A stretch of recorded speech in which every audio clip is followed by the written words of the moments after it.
Gibraltar. What a rock. On this date in history, that is, on June 16th, back in 1779, the Spanish didn't capture it from the British.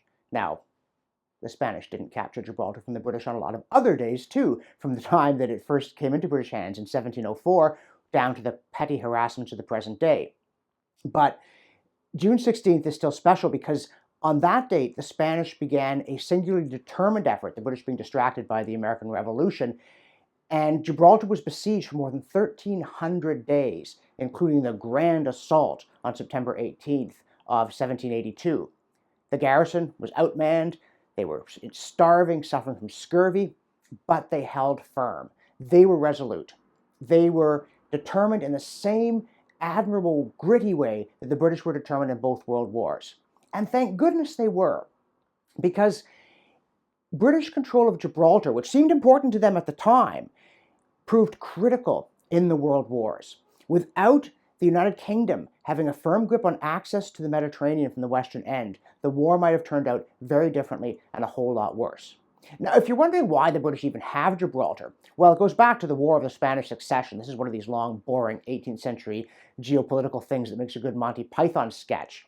The British were supporting a claimant to the Habsburg throne who didn't end up winning, and they and the Dutch picked off Gibraltar in the course of the fighting. When the war was settled in the Treaty of Utrecht and their guy didn't get the throne, they thought, well, we might as well just keep Gibraltar because you never know.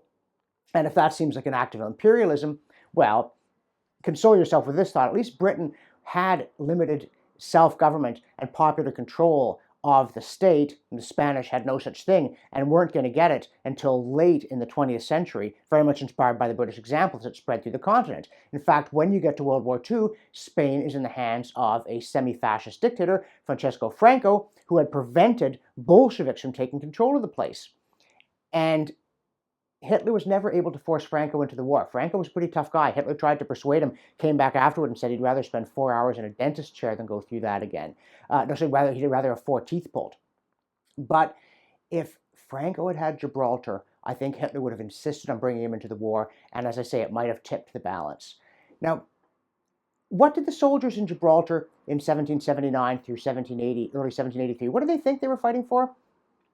Probably a mix of things. But by golly, they weren't going to be pushed around by the Spanish. They were going to stand up for their own nation and for its security.